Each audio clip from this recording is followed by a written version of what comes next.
In the middle of the 19th century, the United States was still a young nation, trying to understand what kind of country it would become. It stretched from the Atlantic Ocean to the Mississippi River and was expanding steadily westward.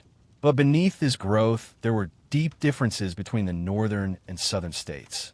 These differences slowly built tension over many decades until they finally led to war. To understand the American Civil War, it is important to begin long before the first shots were fired in 1861. From the time the United States was founded in 1776, slavery had existed in many of the states. Enslaved African people were forced to work without pay mainly on farms and plantations in the southern states. Their labor produced crops such as cotton, tobacco, and sugar. These crops were sold around the world and became the foundation of the southern economy. In the northern states, slavery gradually became less common. Many northern states passed laws to end it during the late 18th century and early 19th century. The northern economy developed differently. It focused more on industry, manufacturing, railroads, and trade. Immigrants from Europe arrived in large numbers and worked in factories and cities. Because of this economic difference, the North and South began to grow apart socially and politically. The question that divided them most deeply was whether slavery should be allowed to expand into new territories as the country moved west. Every time a new state was formed, Congress had to decide whether it would allow slavery or prohibit it. These decisions mattered because they affected the balance of power in the Senate. If slave states had more influence, they could protect slavery through federal law. If free states had more influence, they could limit or even end it. During the early 1800s, several compromises were created to keep peace between North and South. One of the most important was the Missouri Compromise of 1820. It allowed Missouri to enter the Union as a slave state and Maine as a free state. It also created a line across the Louisiana Territory. North of that line, slavery would be banned. South of that line, it could continue. For a time, this agreement reduced tension, but it did not solve the deeper conflict. As the decades passed, new territories were added after the Mexican-American War ended in 1848. This brought more land under American control, including present-day California, Nevada, Utah, Arizona, and parts of other western states. Again, the nation faced the same question. Would these lands permit slavery or not? The Compromise of 1850 attempted to settle the dispute. California entered as a free state, but a new law called the Fugitive Slave Act required citizens, even in free states, to help return escaped, enslaved people to their owners. The Fugitive Slave Act caused anger in the North. Many people believed it was unjust and immoral. Some helped enslaved people escape through secret networks known as the Underground Railroad. One of the most famous conductors was Harriet Tubman, who guided many people to freedom in the North or Canada. At the same time, Southern leaders argued that their way of life and economic survival depended on slavery. Public debate grew more intense. Newspaper speeches and books spread strong opinions. In 1852, a novel called Uncle Tom's Cabin, written by Harriet Beecher Stowe, described the harsh realities of slavery. It sold widely in the North and increased anti-slavery feelings. In the South, many people rejected it and defended their social system. In 1854, the Kansas-Nebraska Act reopened the question of slavery in Western territories. It allowed settlers in those areas to vote and decide for themselves whether slavery would be legal. This policy was called popular sovereignty. Instead of calming tensions, it led to violence. In Kansas, pro-slavery and anti-slavery settlers fought each other in a conflict later known as Bleeding Kansas. Armed groups attacked towns and destroyed property. The violence showed that compromise was becoming harder to achieve. Political parties began to break apart. The Republican Party was formed in the mid-1850s with the goal of preventing slavery from spreading into new territories. It did not initially demand immediate abolition in states where slavery already existed, but it strongly opposed expansion. Many Southern leaders saw this as a threat. In 1857, the Supreme Court issued a decision in the case of Dred Scott v. Sanford. Dred Scott was an enslaved man who argued that he should be free because he had lived in free territories. The court ruled against him and declared that African Americans, whether enslaved or free, were not citizens under the Constitution. It also ruled that Congress had no authority to ban slavery in the territories. This decision shocked many in the North and strengthened the Republican movement. By the late 1850s, distrust between North and South had deepened. Political debates were no longer calm discussions. They became emotional and bitter.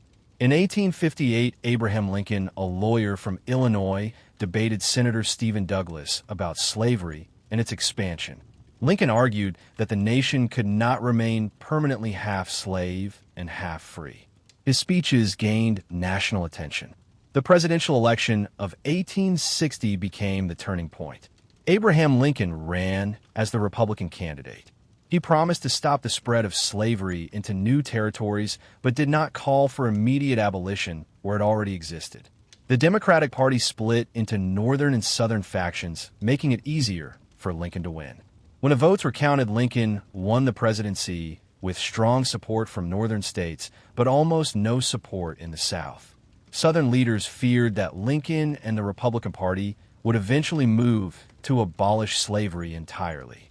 Even before he took office, several southern states decided to leave the Union. This process was called secession.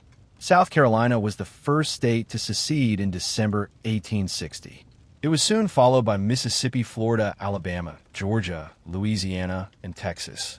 These states formed a new government called the Confederate States of America in early 1861. They elected Jefferson Davis as their president. The Confederacy claimed it had the right to separate because states had voluntarily joined the Union and therefore could leave. The federal government in Washington disagreed. Lincoln believed that secession was illegal and that the Union must be preserved. By the spring of 1861, two governments existed within the same country. One represented the United States, known as the Union. The other represented the Confederate States. Both sides began preparing for possible conflict. Tensions centered on federal forts located within Southern Territory. One of these forts was Fort Sumter, located in Charleston Harbor in South Carolina. In April 1861, Confederate forces demanded that Union troops leave the fort. When the commander refused, Confederate artillery opened fire on April 12, 1861. The bombardment lasted about 34 hours. The Union garrison eventually surrendered. No soldiers were killed during the battle, but the event marked the official beginning of the American Civil War. News of the attack spread quickly across the country. President Lincoln called for 75,000 volunteers to suppress the rebellion. In response, 4 more southern states, Virginia, Arkansas, Tennessee, and North Carolina, joined the Confederacy. The nation was now fully divided and prepared for a long and difficult war. At the beginning, many people on both sides believed the conflict would be short. They expected a quick victory and a return to normal life. Few understood how deeply rooted the causes were or how devastating the war would become. The armies began to gather men, weapons, and supplies. Railroads transported troops. Factories increased production. Farmers prepared to support soldiers in the field. The stage was set for one of the most significant conflicts in American history. A war that would test the meaning of freedom, the strength of a union, and the future of millions of people across the country. As the summer of 1861 unfolded, both the Union in the North and the Confederacy in the South began organizing large armies. Volunteers filled training camps. Many young men believed they were going on a short adventure. Few understood the scale of the struggle ahead. The first major battle took place in July 1861 near a small stream called Bull Run in Virginia. The Union Army marched from Washington, hoping to defeat Confederate forces quickly and capture the Confederate capital of Richmond. Spectators from Washington even traveled to watch the battle, expecting an easy victory. Instead, Confederate troops, led by generals such as Thomas Jackson, held their ground. Jackson earned the nickname Stonewall because he stood firm under heavy fire. The Union Army retreated in confusion back toward Washington. The battle showed both sides that the war would not end quickly. After Bull Run, leaders on both sides began preparing for a long conflict. The Union had important advantages. It had a larger population, about 22 million people, compared to about 9 million in the Confederacy, including nearly 4 million enslaved African Americans who were not free to serve as soldiers. The North also had more factories, railroads, and industrial production. It could manufacture weapons, uniforms, and supplies in large quantities. The Confederacy, however, had strong military leadership in the early years of the war. Generals such as Robert E. Lee and Stonewall Jackson were skilled and experienced. Southern soldiers often fought close to home and believed they were defending their land and way of life. This gave them strong motivation. President Abraham Lincoln faced the difficult task of leading the Union through crisis. He had to keep border states such as Kentucky, Missouri, and Maryland loyal to the Union. These states allowed slavery but did not join the Confederacy.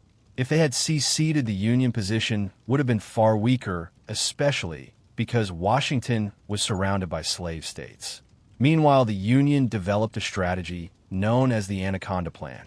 This plan aimed to slowly squeeze the Confederacy by blocking southern ports and controlling the Mississippi River. The Union Navy established a blockade along the Atlantic and Gulf coasts.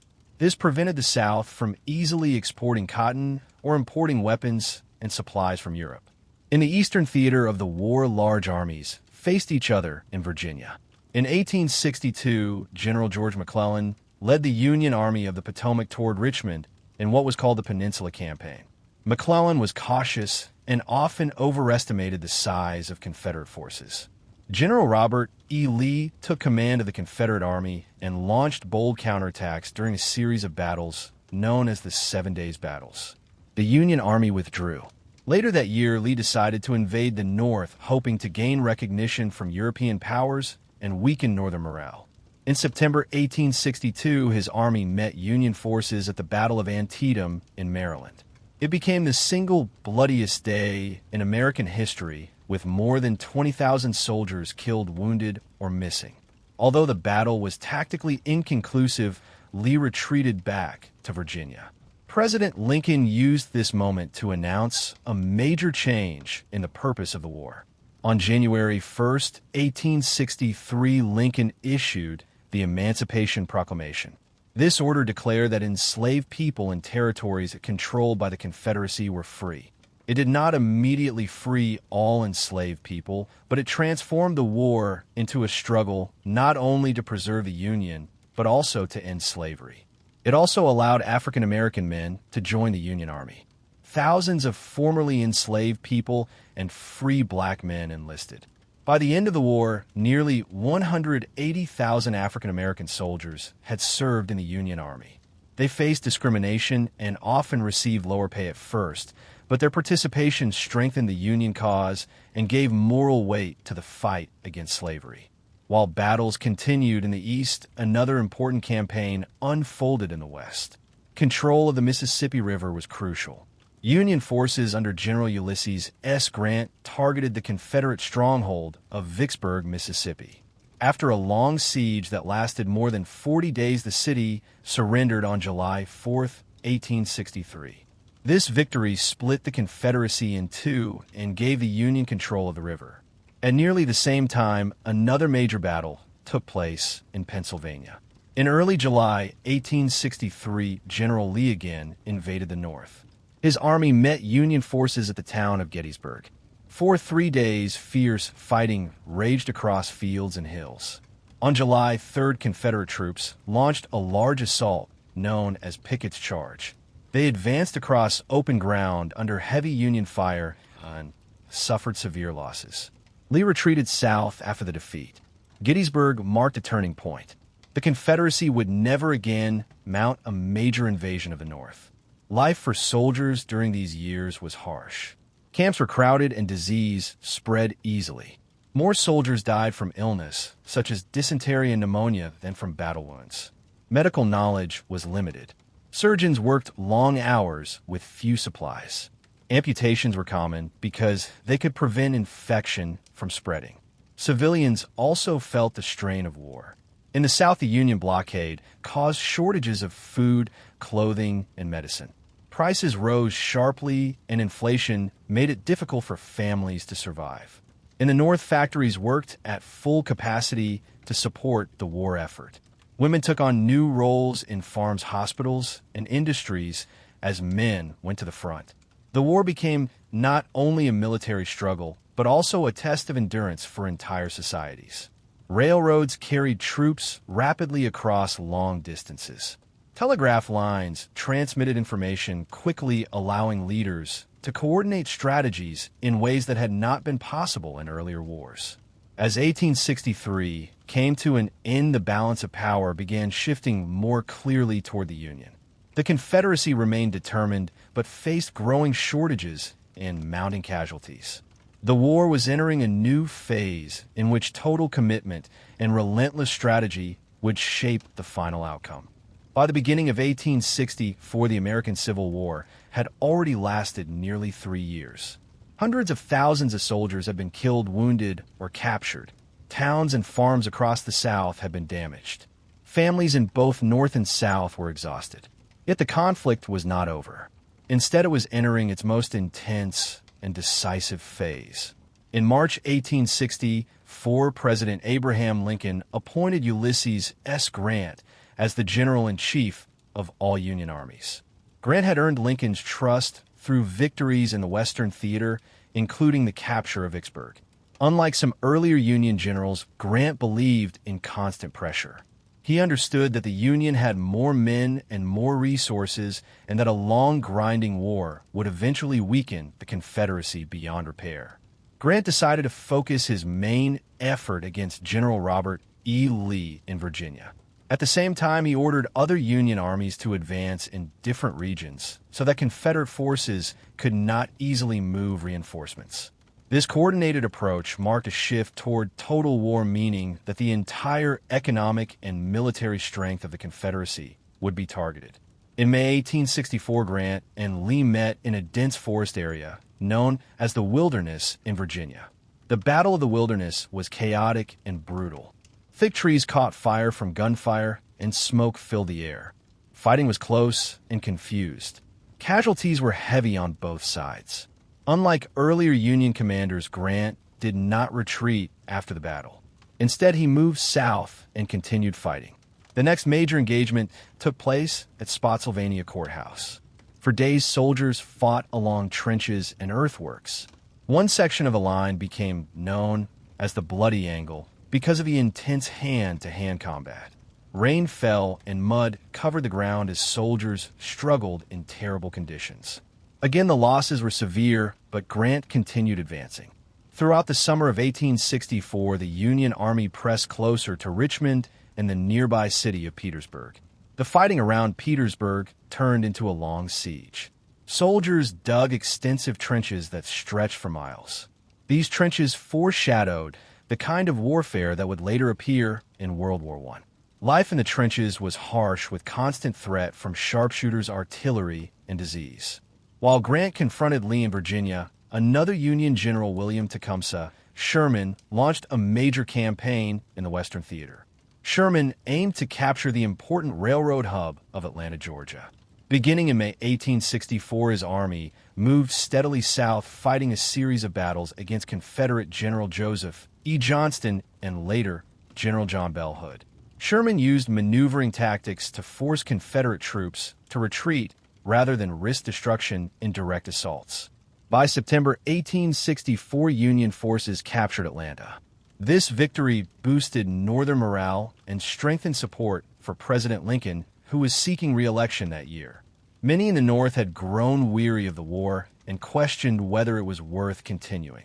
The fall of Atlanta helped convince voters that victory was possible. Lincoln won re-election in November 1864. After taking Atlanta, Sherman made a bold decision. Instead of chasing Confederate armies, he began a march across Georgia toward the Atlantic coast. This movement became known as Sherman's March to the Sea. His forces destroyed railroads, bridges, factories, and supplies that could support the Confederate war effort. The goal was to break the South's ability to continue fighting and to weaken civilian support for the Confederacy. Although civilians were not the direct target, widespread destruction left many communities devastated.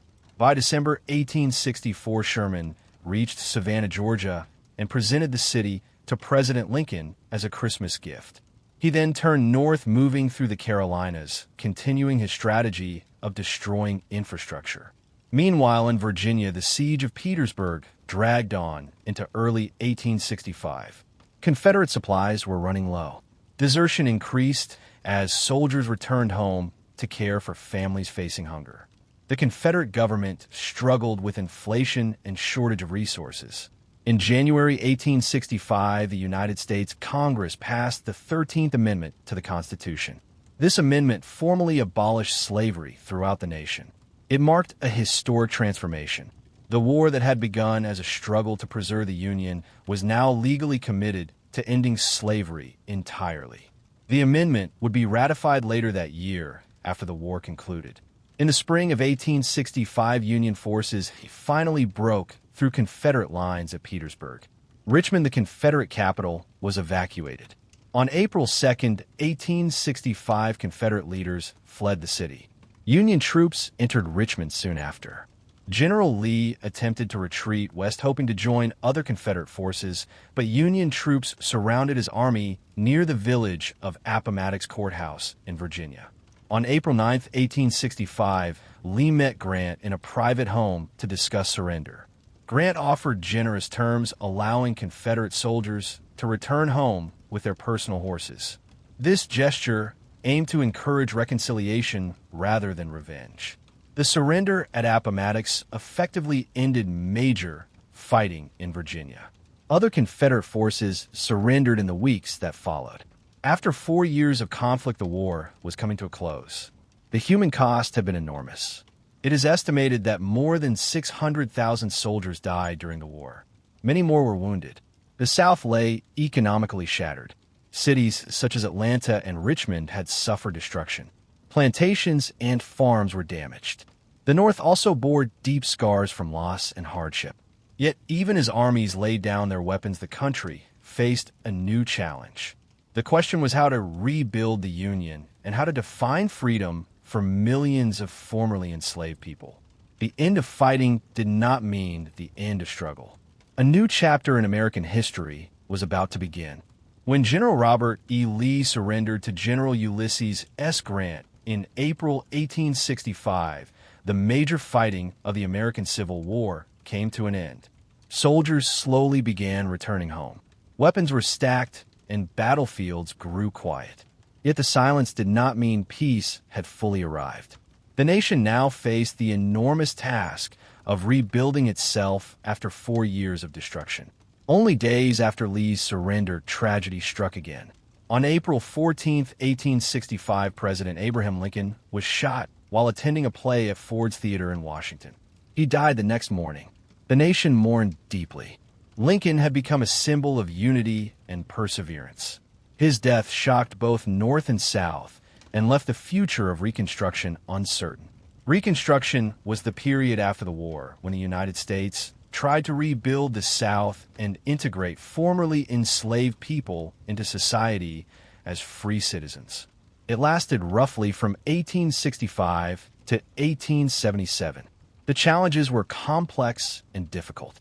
Millions of formerly enslaved men, women, and children were now legally free, but they had little property, limited education, and faced strong resistance from many white Southerners. The 13th Amendment officially ended slavery across the entire country in December 1865. Soon after, the 14th Amendment was passed in 1868, granting citizenship to all persons born or naturalized in the United States, including former slaves. It also promised equal protection under the law. In 1870, the 15th Amendment gave black men the right to vote. For a brief period, these changes created new opportunities. African American men voted and held public office in Southern states. Schools were established for formerly enslaved children. Churches and community organizations became centers of strength and support. The federal government created the Freedmen's Bureau to assist with education, employment, and legal protection. However, resistance to these changes was strong. Many white Southerners resented federal control and opposed racial equality. Groups such as the Ku Klux Klan used violence and intimidation to prevent black citizens from voting or holding office. Economic systems, such as sharecropping, kept many black families and poor white families in cycles of debt and poverty. Land remained largely in the hands of former plantation owners. Reconstruction governments in the South faced financial problems and political conflict. Northern support for Reconstruction began to weaken as years passed, and economic concerns grew in the North. By 1877, federal troops were withdrawn from the South as part of a political compromise following a disputed presidential election. Without federal protection, many of the gains made by African Americans were slowly undermined. During the late 19th century, Southern states passed laws known as Jim Crow laws. These laws enforced racial segregation in schools, transportation, housing, and public facilities. Voting restrictions, such as literacy tests and poll taxes, prevented many black citizens from exercising their rights. Although slavery was gone, inequality continued for generations. The Civil War permanently changed the structure of the United States.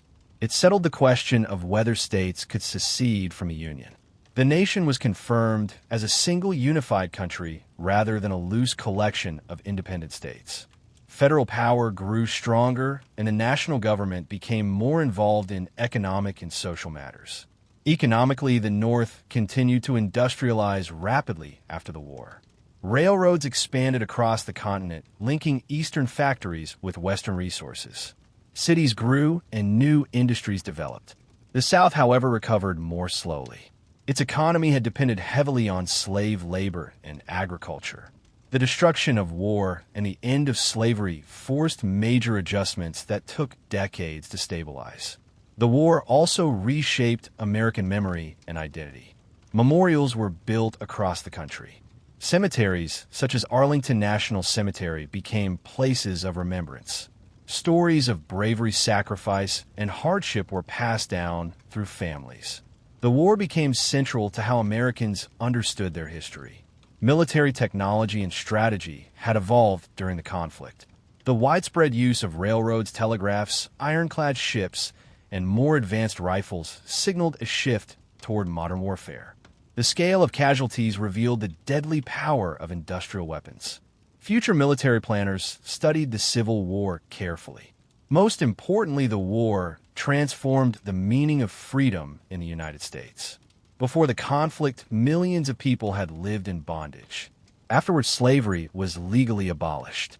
Although equality was far from achieved, the legal foundation for civil rights had been established. The struggle for full equality would continue into the 20th century and beyond. The American Civil War remains one of the most significant events in United States history. It began as a conflict over Union and slavery, but grew into a defining test of national identity. It cost immense human life and caused widespread suffering. Yet it also led to constitutional changes that reshaped the country. When we look back at the war gently and carefully, we see not only battles and generals, but ordinary people, farmers, factory workers, mothers, children, and soldiers whose lives were altered forever. Their experiences remind us that history is not only made by leaders, but by millions of individuals living through uncertain times. The war ended in 1865, but its effects continued through Reconstruction into the modern era. Its legacy can still be seen in discussions about equality, citizenship, federal power, and national unity. By understanding its causes, its course, and its consequences, we gain insight into how deeply it shaped the United States and the lives of those who lived through it.